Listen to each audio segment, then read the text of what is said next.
Hello everybody, it's Gareth Goon Speaks back here with another video. I'd like you to hit the subscribe bar, give me a thumbs up if you like the video, or hit the notification bell to be notified when I post my next post.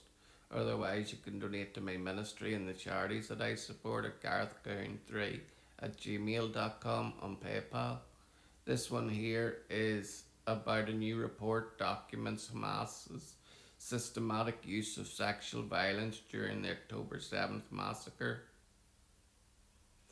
Hamas terrorists employed sexual and gender based violence deliberately and systematically as part of their October 7, 2023 invasion and massacre in southern Israel, according to a new report by the Civil Commission on Hamas Crimes called Silence No More, the most comprehensive record of Hamas atrocities to date. In over 2 years of work, the civil society organisation compiled previously published testimonies and some 400 new testimonies into a report spanning almost 300 pages, backed by hundreds of footnotes and references to over 10,000 documented items. We understand that we needed to create evidentiary documentation of standards that could not be denied, Commission Chief Dr. Kokav Elikam Levy told Ynet News. The new report was widely covered by media outlets in Israel and abroad, curiously coinciding with an option piece in the New York Times that alleged that Israel has been systematically abusing Palestinian prisoners, explicitly drawing comparisons to the Hamas atrocities. The Israeli Foreign Ministry noted that the newspaper has been offered to cover the report months ago but declined. Aware of the report and its release date the night before its release, the New York Times ran a shameful attack on Israel, belittling Hamas's sexual crimes. The ministry wrote, the report's key findings is the identification and classification of the systematic and widespread patterns of targeted abuse as an integral and planned part of the massacre. This was demonstrated, for example, by lists of Hebrew language commands and phrases carried by the terrorists explicitly to facilitate the atrocities. They also used extensive documentation of their actions to perpetrate, glorify, and amplify the atrocities they committed, including sexualized content made for public display. The report found perpetrators filmed themselves and circulated images and videos during the attacks, including assaulting, humiliating, abducting, killing women, children, and entire families, and desecrating bodies. They presented women and their bodies as trophies of war. The Commission identified 13 recurring patterns of sexual and gender based violence committed across multiple locations, including the newly coined phrase of genocide.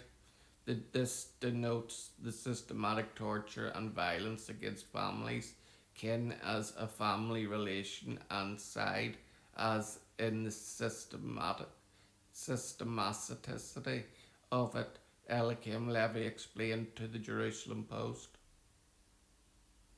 The 13 patterns are rape, gang rape, and other forms of sexual assaults, sexual torture, including intentional burning and mutilation, deliberate shootings to the head, face, and genital area. Killings and executions following are committed in conjunction with SGBV.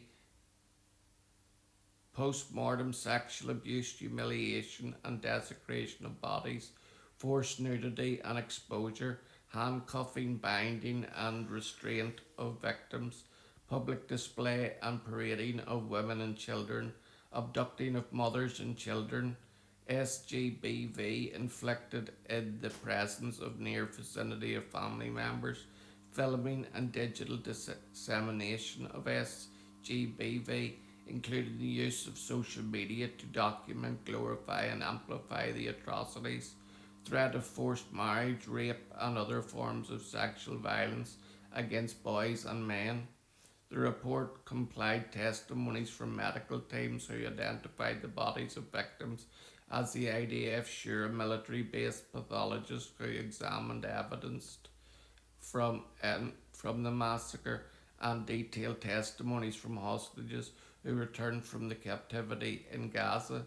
The complied the compiled evidence was also collected in a secure digital archive, which is inaccessible to the public but contains documentation that was later removed from the internet for being too graphic or violating privacy laws.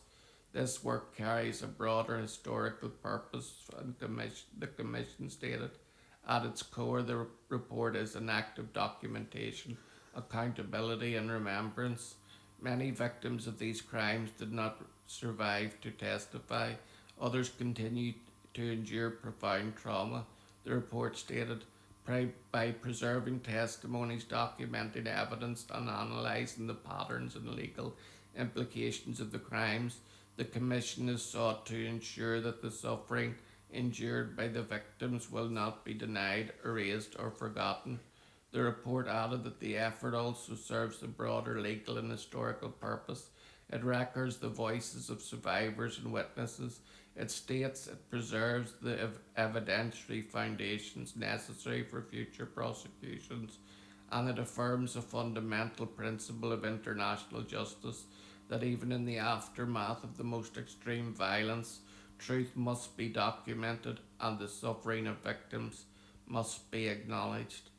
I heard one story of one girl that says that she heard multiple girls being raped outside her room. And she said the screams that she heard that day, she said that she will never get them out of her head as long as she lives. And then she heard bullet shots and the cries went silent. These are the genocidal maniacs that entered October 7th on that day that will go down in infamy. Almost on the scale of the Holocaust, only not with the same numbers, thankfully. But the one good news is that they got dispelled.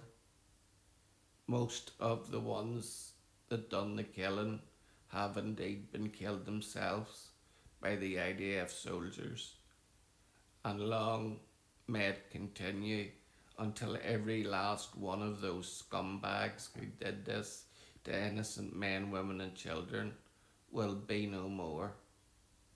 Shalom, Maranatha, and Hallelujah.